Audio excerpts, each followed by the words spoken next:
They got the house, the stocks, the land. She got the rust. She wanted shelter and dignity, to prove the vultures wrong without descending to their cruelty. The plane was unlivable. The relatives watched her fail with satisfaction, and winter was coming. She discovered a hidden compartment in the cargo floor containing bearer bonds and gold her grandfather secreted away from the family. She built a quiet, prosperous life while the greedy relatives slowly lost their ill-gotten gains, never knowing she held the real fortune. They got the Rolex collection, 12 watches, each worth more than a new car. They got the 50-acre estate on the hill, the $2 million stock portfolio, the vintage cars, the antique furniture, the art collection, the summer cabin on the lake. She got the rust. The reading of the will was a public execution in a wood-paneled office. Her aunts and uncles sat with faces of polished greed, already dividing the furniture in their minds. The lawyer's voice was a flat, dry sound. He bequeathed the valuable assets to the family, and then, to his granddaughter, the only one who'd visited him in his final years, he left a single item: the deed to a decommissioned cargo plane, rusting in a forgotten airfield. They laughed when she walked away with nothing. That was the dual promise: how she would turn that scrap metal shell into a sanctuary, and what the old man had hidden inside it that they never thought to look for. She drove to the airfield that same afternoon, an eviction notice still warm in her pocket. The keys to her new home were cold in her hand. The question that pulled her forward, the one that would pull you forward too, was simple. What was really buried in that metal carcass? The family gathered in that office like vultures on a wire. You could smell the perfume and the threats in the air. They calculated the value of every stick of furniture, every painting on the wall, every share in the family business. Their eyes weren't on the lawyer. They were on each other. And then there she was, sitting at the far end of the heavy oak table. She wore a faded gray cardigan that had belonged to her late husband and a pair of maternity jeans fraying at the hem. She looked small. She felt small. For 3 years, while the others waited for the old man to die, she was the one who drove across the county every Sunday. She brought groceries, she read the newspaper to him, she listened to his stories about flying that old plane. She was the one who held his hand when the silence in the big, empty house grew too loud. They saw none of that. They saw a young widow, pregnant, vulnerable, an easy target. The lawyer cleared his throat. He read through the bequests with a monotone that felt like a verdict. The house on the hill, with its sprawling land, went to her uncle. The stock portfolio, split between her 2 aunts. The summer cabin, the vintage car collection, the savings accounts, all divided among the circling relatives. A murmur of satisfaction went through the room. Then, the lawyer adjusted his glasses. "And to my granddaughter, the only thing worth keeping." He paused. The room went still. Her heart, for a single foolish moment, dared to hope. "I bequeath the deed and all rights to my 1968 Fairchild C-123 Provider cargo aircraft, registration number N7714C, currently located at the decommissioned municipal airfield off County Road 17. May it serve as a reminder of what truly matters." Silence. Then her uncle snorted, a choked, ugly sound, and the dam broke. Her aunt's laughter was high and sharp, like breaking glass. "The plane? That junk heap? It's a liability, an eyesore." "He left her the rust," another uncle said, shaking his head with a smirk. "Poetic, really." The lawyer's voice cut through the mockery. "The estate includes the property at the airfield where the plane is situated. It is hers, free and clear." The laughter died, replaced by something colder: calculation. Her uncle leaned forward, his voice dropping to a false, oily concern. "Sweetheart, be reasonable. You can't live in a plane. You have a baby on the way. We'll take that deed off your hands. We'll give you $10,000 for the baby. It's more than that scrap is worth." It was a slap. 10,000 for the only piece of her grandfather left in the world. The only thing he had wanted her to have. She stood up. Her hands were trembling, but she kept them at her sides. No. The word was quiet, but it stopped him. The house, he tried again, switching tactics. You're living in the caretaker's cottage on the estate. We'll need you out by the end of the month. We have plans for the property. The eviction, delivered so casually, with the ink on the will still wet. They weren't just taking her inheritance. They were taking the roof over her head, the only home she'd known since her husband died. She looked at their faces. The greed had melted the masks away. She didn't say another word. She walked to the lawyer, took the single envelope he held out, containing the deed and a single tarnished key on a frayed lanyard, and she walked out of the room. Their laughter followed her down the hall. They thought she was broken. They thought she was defeated. But she had the keys. She had the deed. And she had a question burning in her chest. She drove straight to the remote airfield, her single suitcase in the trunk, the eviction notice a physical weight in her pocket. They had the house. They had the stocks and the land. She had the rust. And she was about to discover what waited beneath it. The airfield wasn't forgotten. It was abandoned. There's a difference. Forgotten implies someone might remember. This place had been erased. A chain-link fence sagged around the perimeter, rust eating through the links like a disease. The gate was chained, but the chain was old, and with a hard pull, it gave enough to squeeze through. Before her, under a sky the color of old ash, lay a graveyard.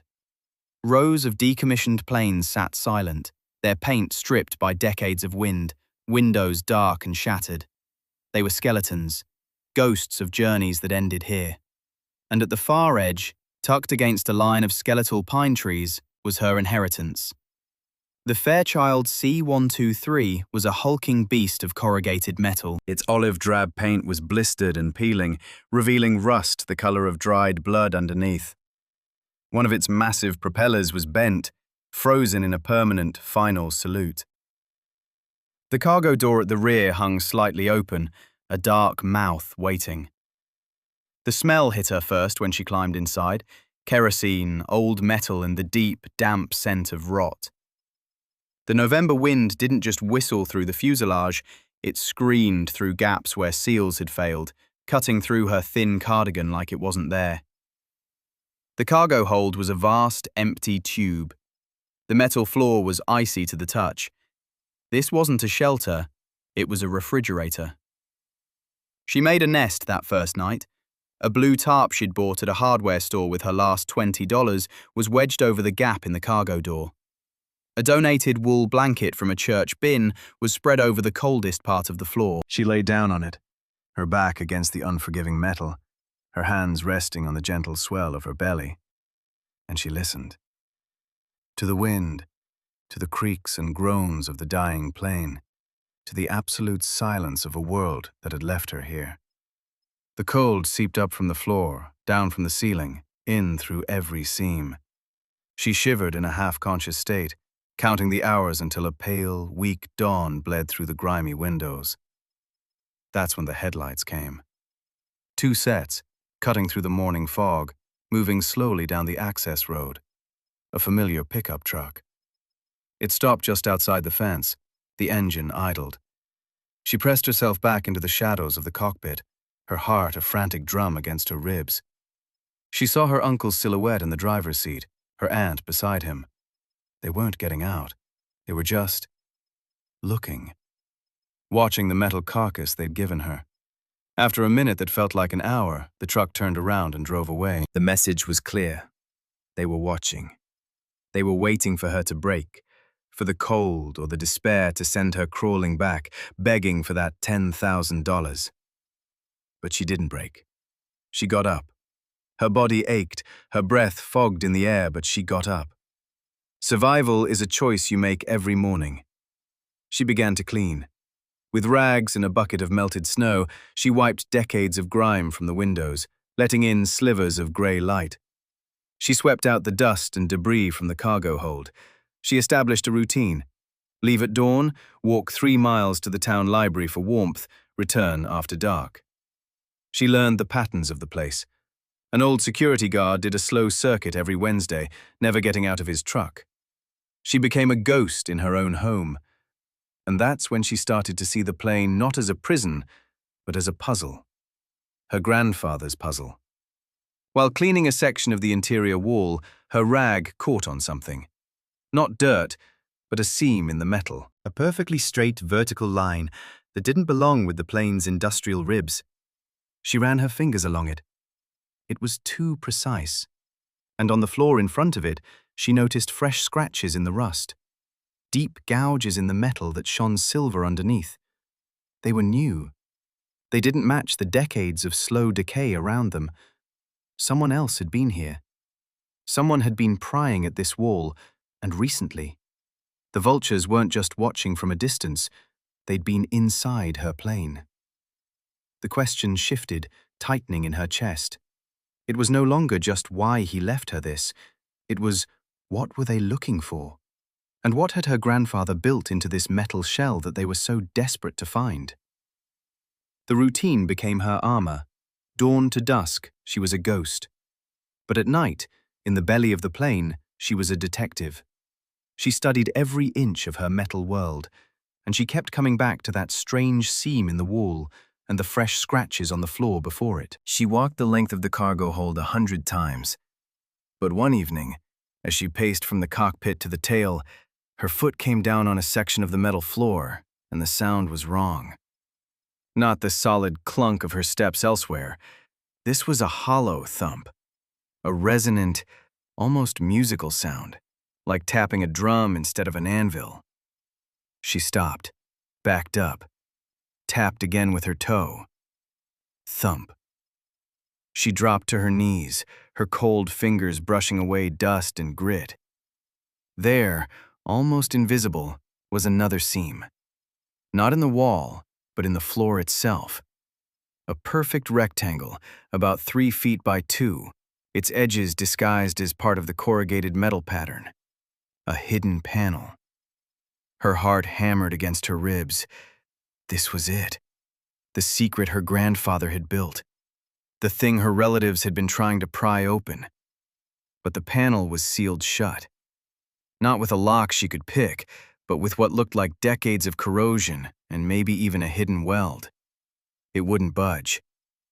She had no tools, no money to buy them, no way to force it open without making a racket that would bring the whole airfield down on her. That's when winter arrived in earnest. The storm hit 2 nights later.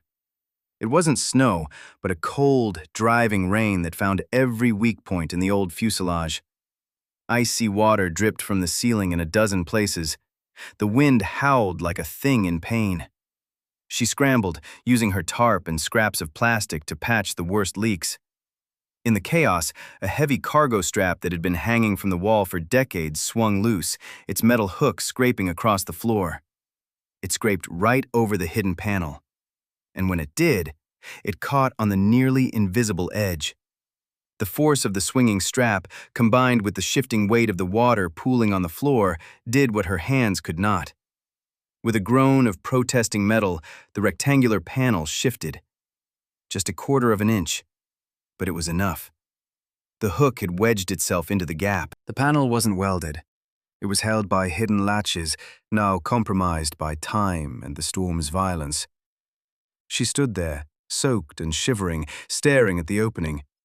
The wind screamed, the rain drummed on the metal roof, but all she could hear was the hollow sound her foot had made, and the louder, more terrifying question it asked. Could she pry it open before the winter killed her? Or before someone else, someone who'd already left their scratches behind, returned to finish the job?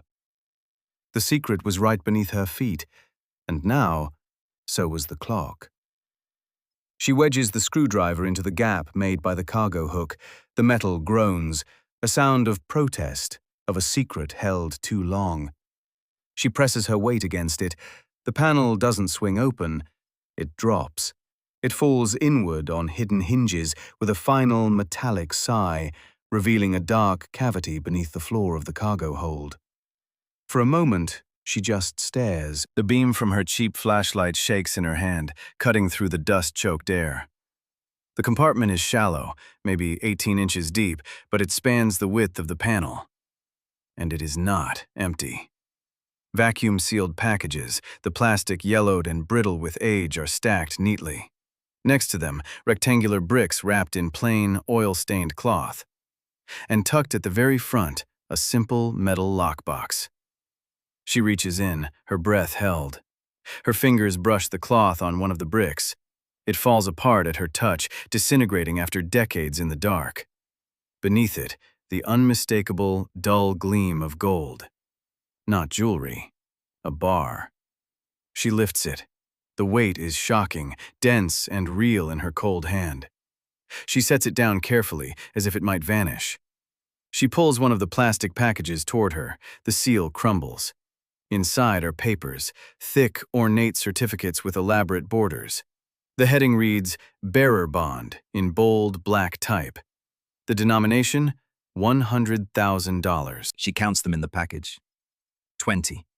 $2 million in this one bundle. There are a dozen more packages just like it. Finally, she lifts the lockbox. It's not locked. The latch gives with a soft click. Inside, on top of a stack of folded documents, is a single sheet of notepaper covered in her grandfather's familiar, shaky handwriting. She reads it by the trembling light. My girl, if you are reading this, they have shown their true colors. I knew they would. The house, the money, the land, let them have it. It's just wood and paper. It will rot them from the inside out. This, the note sweeps over the compartment, is the real inheritance. The one they never earned. The one I kept from the estate, from their greedy hands. It is yours. Not for revenge, for life. Build one they can never touch. Beneath the note is the manifest, a typed list of every item in the compartment, in his meticulous pilot's hand. 30 gold bars. Bearer bonds totaling $22 million. The final line is a total, circled, a number that makes the world tilt around her. The macro loop closes. The question that pulled her here, why would he leave her this worthless shell, is answered. He didn't. He left her a fortress. He left her a future. He hid his real fortune in the one thing they saw as trash, knowing only the person who loved him would ever look for treasure here. The moral tension hits her then, a physical wave. She could take it. All of it. The gold and bonds could be moved slowly, carefully. No one knew about this. No one would ever believe the story if she told it. She could vanish. She could give her child everything. She looks at the gold bar. She looks at her grandfather's handwriting. She remembers his integrity, the quiet, stubborn man who refused to bend even as his family circled. He didn't hide this for her to become a thief in the night. He hid it so she could walk in the light.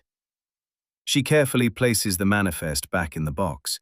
She closes the lid. She doesn't take a single bar, not a single bond. She will not start her child's life with a secret that feels like theft. Instead, she secures the panel as best she can. She has a new plan, a legal path. She is the heir. This is personal property, excluded from the estate. She will claim it quietly, through lawyers they don't know about. The vultures got the showy inheritance. She will take the real one, and she will do it right under their noses while they're too busy counting their rotting furniture to notice. She did not confront the relatives. She did not go to the house and wave the manifest in their faces. That was the kind of victory they would understand, loud, petty, about making them feel small. Her grandfather's victory, the one he'd left for her, was meant to be quiet. It was about building a life, not winning an argument. She used a small portion of the cash she'd found in the lockbox, emergency money her grandfather had sealed away with the bonds, to retain a lawyer. Not a flashy city firm, but a quiet, meticulous estate attorney in the next county over. She presented the deed to the plane, the manifest, her grandfather's handwritten letter. The lawyer's eyes widened slightly, just once, before his professional mask slid back into place. Personal property, excluded from the probate inventory, he said, nodding. Your claim is solid. We move quietly. And they did. The bonds, dated from the 1960s and 70s, were still valid. Through a network of discreet financial contacts, her lawyer facilitated their redemption. The process was slow, methodical, layered with legal paperwork that made it invisible. The money didn't land in one lump sum. It trickled into newly created accounts, trusts set up for her future child, investment portfolios managed by people who asked no questions. The gold was trickier, but not impossible. It was sold in small batches to a private precious metals dealer, the serial numbers on the bars irrelevant to their raw value. Each sale was a separate transaction, months apart, leaving no pattern to follow. With the first real influx of money, she bought a small, sturdy cottage in a neighboring county. It had a green roof, a wild garden, and a room she painted yellow for the baby. She paid in cash, through a trust. There was no mortgage for them to discover. It was just a home, appearing as if from nowhere. She started a foundation, too, a small one with a vague, noble-sounding name about historical preservation. Its real purpose, known only to her and her lawyer, was to create a legitimate channel for her wealth and, one day, to help others who'd been cheated by their own families. It was her grandfather's integrity, given structure. The relatives saw her succeeding. They heard whispers in their small town. She had a new car, a reliable one. She was seen buying groceries without looking at the prices. She wore a new winter coat. They didn't see desperation or debt. They saw a mystery, and it infuriated them. Their assumptions were the kind that made her want to laugh, if laughing didn't feel so dangerous. They decided she must have taken a massive loan, doomed herself to a lifetime of debt just for pride. Or, in their darker whispers, that she'd found a new man, someone with money, and was trading what she had for security. They pitied her. They scorned her. They never, for 1 second, imagined the truth. Because while they were watching her, they were failing to watch what they had taken. The valuable house on the hill had a foundation problem the old man had kept quiet about. The roof needed replacing. The property taxes on the land were astronomical. The stocks they'd fought over took a sudden, sharp dive. The vintage cars demanded constant, expensive restoration. Their inheritance was a sieve. It looked impressive, but it leaked wealth from every seam. They began to bicker. Accusations flew over who was responsible for repairs, who had made a bad investment. The unity of greed that had bound them in that lawyer's office shattered under the weight of upkeep. They were drowning in the very things they had stolen. And then, a year after the will reading, the county auction notice arrived. The back taxes on the airfield property, her property, had gone unpaid for years. The estate had overlooked it. The relatives hadn't given it a thought. It was just the worthless land holding her worthless plane. She sat in her lawyer's office as he placed the bid on her behalf. There were no other bidders. Why would there be? It was a scrubland with a fence and some decaying aircraft. The gavel fell. The deed was transferred. She now legally owned not just the plane, but every inch of the ground it sat on. The secret was secured forever, buried on land that belonged only to her. They had the house that was eating them alive. She had the rust, the gold, and the ground beneath it. And they never saw it coming. 3 years later, they unveiled a memorial stone for her grandfather. The relatives arrived diminished. Their clothes were worn thin. They bickered in hushed, sharp tones over who would pay for the lunch afterward. She arrived last, calm, secure, dressed in simple, quality wool that kept out the spring chill. She stood apart, a quiet island in the sea of their decay. Her uncle approached, his smile a strained crack in a tired face. "We're in a bit of a bind," he said, voice low. "We thought, as family..." He trailed off. The ask hung in the air. She met his gaze, a quiet smile touching her lips. "I have a small foundation," she said, her voice clear and final. "My resources are committed there." The mask fell completely then. He didn't see a beaten girl, he saw a fortress he could not scale. He turned away, back to the crumbling family he had chosen.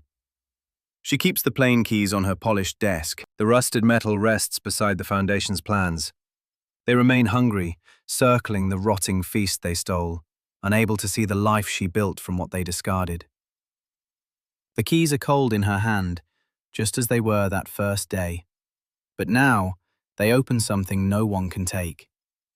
If you believe in quiet victories, subscribe. This story isn't over.